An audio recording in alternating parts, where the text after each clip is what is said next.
ჩარევა თბილისის ტანში იყო ეს სანაპირო, რომელიც საბჭოთა დროს გაკეთდა.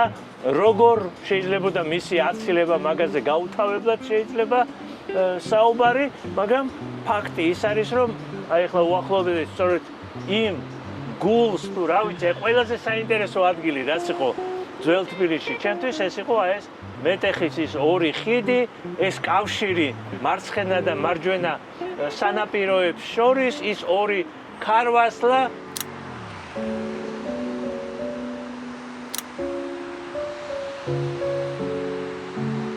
არტახებში მდინარის ჩასმა არ ახალია, ნებისმიერ ევროპულ დედაქალაქშიც იგივე ის არის.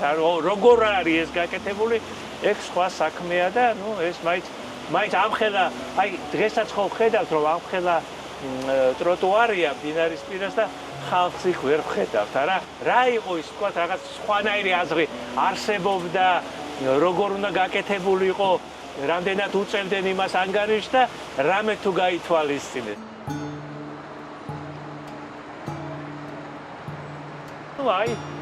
წუნადან გვახსოვს ჯერ კიდევ ეს ქარაფი და იქ ტირზე რო არიან და ეს გულდამწვარი წუნა და იქ რაღაცა მთელი ეს ბოჰემა, ეხლა შეიცვალა ეს ბოჰემა, ხო ხედავ რა კომფორტულად გზავრობ.